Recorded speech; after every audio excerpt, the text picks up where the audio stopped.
Hi, welcome to the channel. I'm Lauro Miller and I make videos about programming.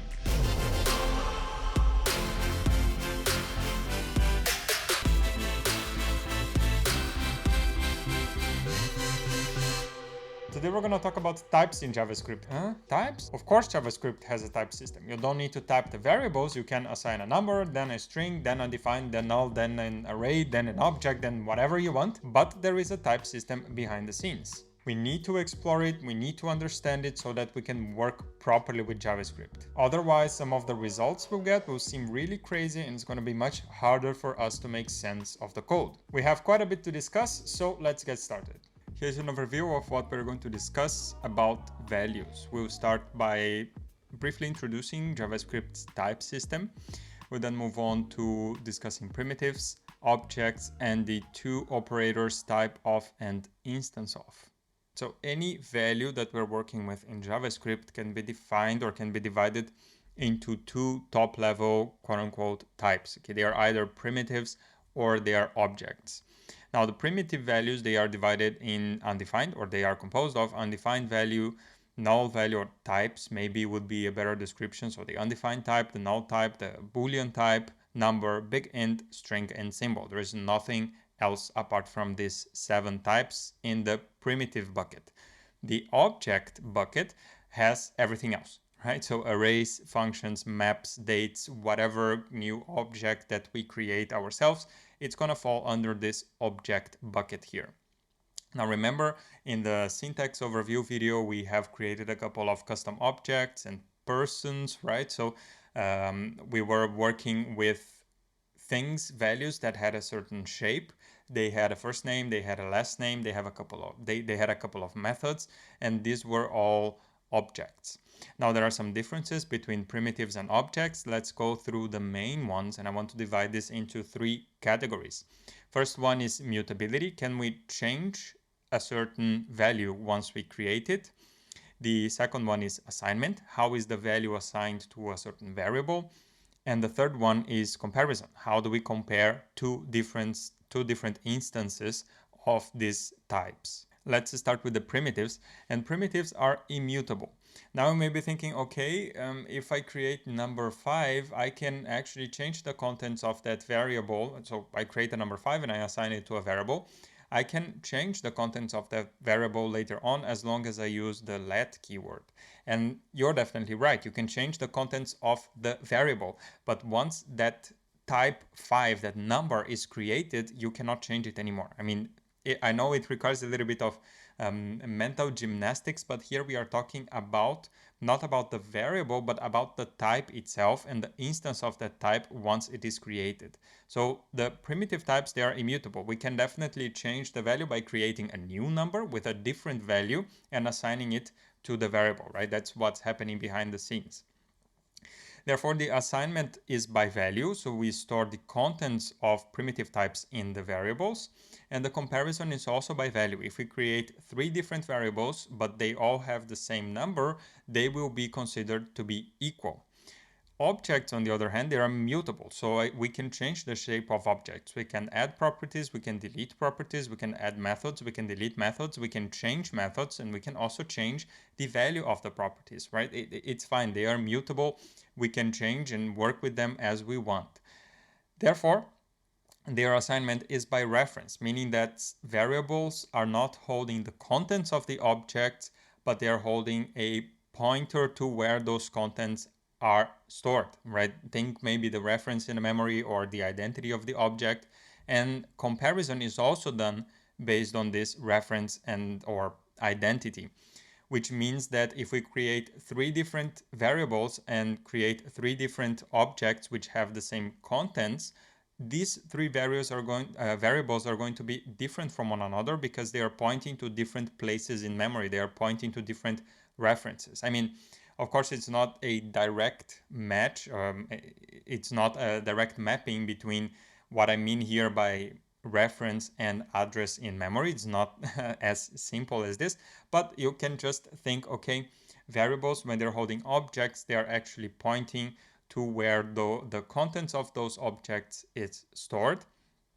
But the primitives, the variable for the primitives, they are not pointing anywhere. They are holding the contents of that type themselves. Okay, maybe I know it's a little bit complicated to understand this theoretically, but that's why we will now jump into the code and we will start discussing the different aspects between primitives and objects and how we can work with typeof and instanceof operators so that we can work better with our values and types in JavaScript. That's it for the introduction. If there are any questions in your mind, if you didn't understand it 100%, let's move on to the practical discussion. Let's talk about primitives and we'll switch to the IDE right now. So here at the IDE, I'm going to create a new file. I'm going to call this primitives, right? Primitives.js. And I just want to make a quick test that I can console something to the screen. Hello world. I'll save this. And then in the terminal, I'll run node primitives.js, right? And everything is working fine. So primitives, well, primitives, remember, are those values that, so I'm gonna add a couple of comments here just so that we can write them down. Undefined is a primitive, right?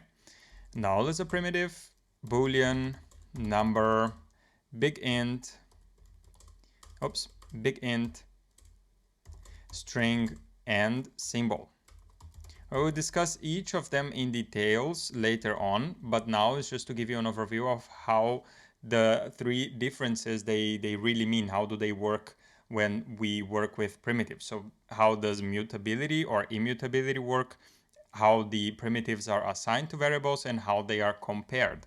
So immutability here, let's start by declaring a function, a variable. Let's say let x equals 5. Okay, and I'm creating a number here.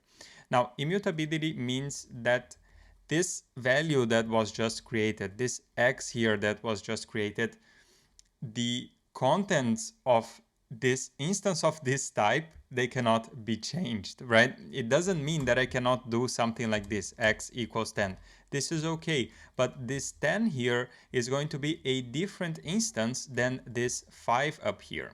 Now, with numbers is perhaps not that easy to understand what immutability means. Let's switch to strings. I'm going to say let str equals abc, okay, like so. And let's try to do a few operations with strings, because strings, they have a couple of methods. For example, I can run console.log str.length, right? And if I save this and come back to the terminal, I'm gonna run this and I have a length of 3, ABC here. Now, if I were to try to, let's say, change this length to str.length is equal to 10, if I were to do something like this, and then to console.log the length again, I will still have 3, right? It's immutable. I cannot change the contents, the value, or I cannot change the underlying object behind this string ABC. I can definitely assign a new string here. I can assign Lauro is fine, and I can still console.log the length, and now this is going to output 5, right? So this will output 5. Let's save this and let's run again. So I have 3, 3, and 5 here. But this is a whole new string. I did not change the ABC string up here. And this is what immutability in the context of primitives means. So it's easier to visualize with strings, but it is the same for all the other values, right? For all the other types. So about assignment, assignment by value simply means that the variable here, str, is going to hold the content ABC of the string, right? It's going to hold the contents of this newly created primitive type. So if I were to simply create another string, let's now erase this. So let's say const string 1 is going to be ABC.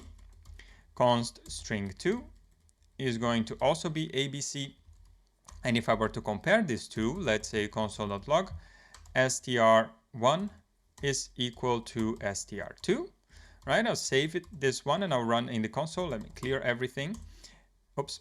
And this is going to output true, even though these are two different variables, right? So the variable 1 is different than the variable 2, but they have the same contents. And this is what I mean by assignment by value. Both variables hold the same value, and when they are compared, they are also compared by value. I'm comparing the string ABC with the string ABC. This is what it means to assign and to compare by value. We can then mark primitives as completed. Let's move on to the discussion about objects, which is a bit more interesting. So as I said in the theoretical part, objects work with mutable values. So the objects in JavaScript are mutable, and they work with assignment and comparison by reference. So let's create the first object here. This is going to be of the shape name Lauro. If you watch the syntax overview, this is already familiar for you. This is just an object that holds a single property, and this property is the name property. Now this object is mutable, right? I can change whatever I want in this object. I can say object1.firstName is equal to John. I can also delete object1 dot name, right? I can do it like so. And I can also add another one, object1 dot last name is equal to Müller. And let's see how the shape of this object changes over time. So let's do a couple of console logs here. That's going to be obj1, and then after here we'll also do one after here and then after here. Right, so I'll save this whole thing, and let's come back to the terminal. We will run this with node objects.js, and you see we have name Lauro, then name Lauro, first name John, then first name John, and then first name John, last name Müller. So we were able to mutate the contents of this object, and everything was working just fine because objects in JavaScript are mutable. Now, whether you are going to use this, just a side comment here, we're not going to discuss the delete operation right now, but I just want to give you a heads up. Think twice before using it, right? It may be the case that you are using it when you could be doing a cleaner way of working with the object. So don't jump right into using delete to delete object properties. If it is strictly necessary, then it's okay, but I would refrain from using it too much. Just a personal preference, because it changes the shape of the object, and it may be hard to debug. Anyway, about assignments, right? So we have object one, and let's create again this. Now let's call it first name already. That's going to be Lauro.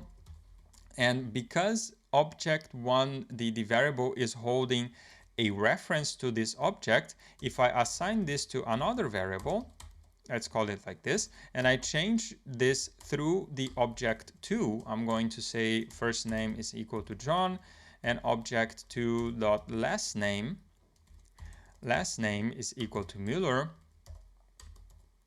If I were to then console.log the object 1, we will see John Müller on the screen, right? So I'll save this and I'll execute again, and you see first name, last name, John Müller. Now this happens because we are operating with the same object behind the scenes. We are just using two variables, but they are both pointing to the same place, to the same storage place, quote unquote, or the same reference in the memory. If you want to think in these terms, it's okay. They are pointing to the same place, so whenever we change something in any of the variables, they are going to be reflected in the same object. Of course, this is not recommended, right? I mean, you would not do an assignment like this. If you want to create a different object, you would use object.assign, then you would pass an empty object and obj1 here, and this is going to be just fine, right? If I save this and I run the code, we have the first object preserved here. Another way of copying objects is by using the spread operator. I know we didn't discuss this yet, but we will in the future. I just want to show you here.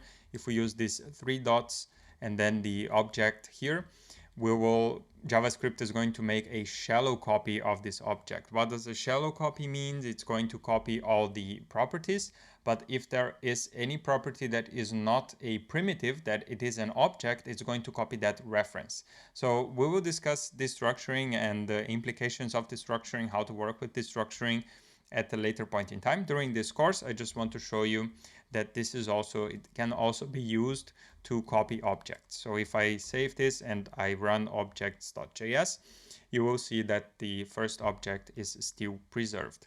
Now, of course, what do I mean? I can quickly give you here an example. Let's say name here Rex, right? So I have a pet and the name of my pet is Rex. And I copy object 1 into object 2 by using the spread operator. And then I come here and I say object 2 dot pet dot name is equal to, I don't know, fox. I don't know. Let's, maybe I can change this to dog. And then fox here, I will save this, and once I run, you will see that the pet of the first object was actually changed to fox, right? So that's because the pet property of object 2, as I said, the shallow copy, it copies things as they are. If pet is an object, is going to copy the reference to that object. So if we change this later on, it's going to affect the first object. And this is also a consequence of mutability and of assignment by reference. Okay, let's take a few steps back. I will delete everything because it's getting quite advanced already. We'll go back to all of this later on, as I already said, don't worry about it. So now let's talk about comparing objects. If I create a new object here with the first name of Lauro, and the second object, which is going to be exactly the same, as you may imagine, object 1 and object 2 are going to be different, right? Because they are holding references to different parts of the memory or of the whatever storage is used behind the scenes. So if we console.log object 1 equals, strictly equals to object 2, and we save this, we run the file here, we're going to get false, right? Because if we implement this strict equality here, it's going to try to compare the references. And of course, the references here, they are different. Okay, we can mark objects as completed, and let's discuss now the typeof and the instance of operators. I will start with the typeof. I'm going to create a new file here. New file, typeof.js. Let's add and close the other things here. And the typeof operator, it works like this. Console.log typeof, and let's pass a number here, and this is going to output number, right? It's going to output number. Let's go to the console and let's try to run this node typeof.js. This is going to output number like so. So the typeof simply returns whether a number or whether a value is one of the primitive types, and if it's not, and then if it is one of the primitive types, it's going to return the respective type. But if it is an object, it's going to return just object. So let me do for all the primitive types here, and then for a couple of objects, and we will see the differences. So, just a bunch of them on the screen. A very nice bunch of typeoffs on the screen. Let's start with the undefined. We also have null. We have a boolean, so let's say true. We have a number, that's okay. We have a big int. We have a string, ABC, and we have a symbol, right? Symbol, I'm gonna put 1 here, it's fine. So these are the primitive types, and I just want to tell you already that this one here, the null, is going to be a little bit weird because it's going to output object. This is fine, it's going to output undefined.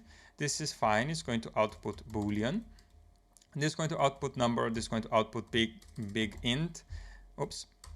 This is going to output string, no problem, and this is also going to output symbol. But for the null here, this is a bug in the language, and it's a bug that is too hard to fix because it's going to break half of the World Wide Web. So it's a bug. Don't worry about it. I don't think that you will use this at any point. We're going to see type of null object. If it's not object, you will do something else. I mean, you don't really need to know that, like you don't need to use that, but just it's good to know in case you have something like this, right? Say that you have a code from someone else and then you get an output in the console that says object, and you're like, wait, but I'm passing a null value to this function that is imported from another module. Why is it outputting object? Well, maybe they are outputting the typeof operator and then they are just printing object on the screen. I mean, this wouldn't make sense to begin with, but you know, can be there. It's good to know. If I save this, let's run the file. And as I said, undefined object, boolean number, begin, string, and symbol. All right, so these are the results for the type of operator when we are working with primitives. Now with objects, it's almost the same kind of. I mean, the idea here is that the typeof is going to output object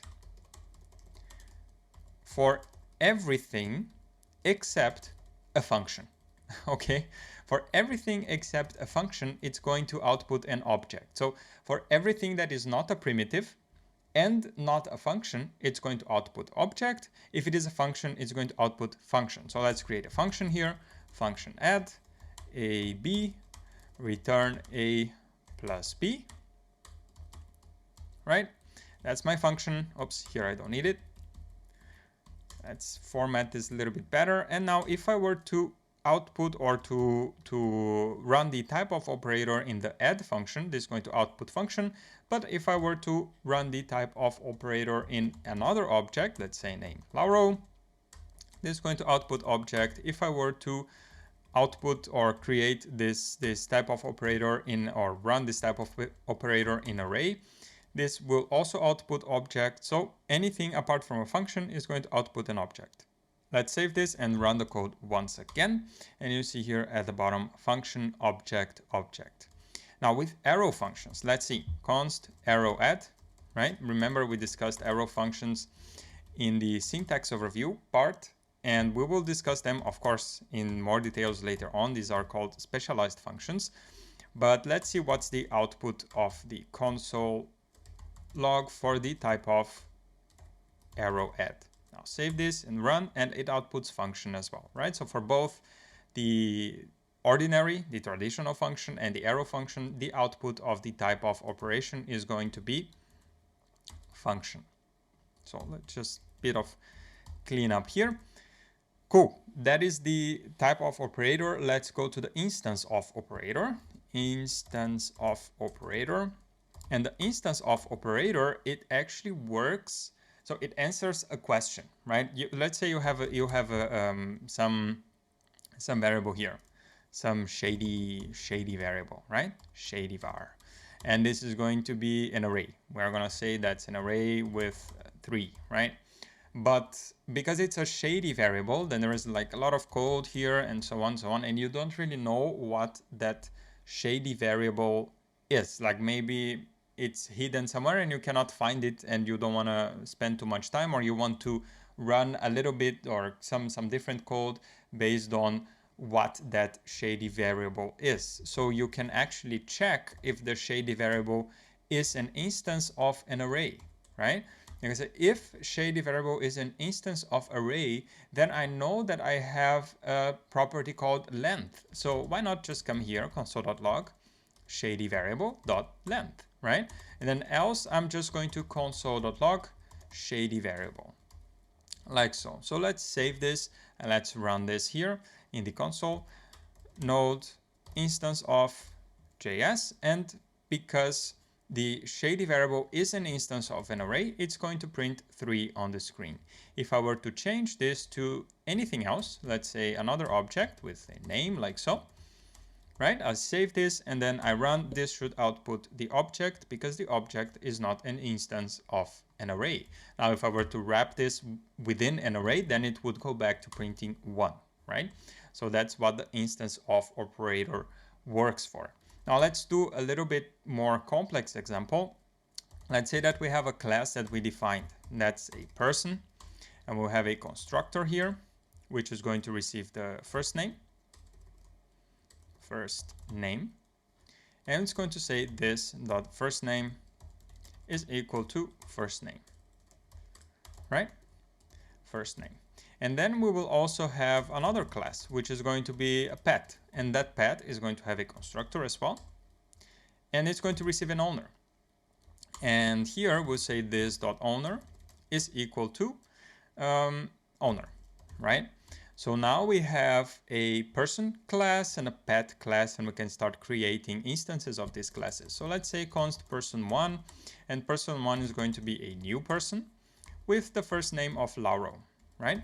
The other person, person 2, is going to be another person with the name Jane. But then we have a person 3 here, which we did not create using the person class. We created using some random object, and we will just pass a property name.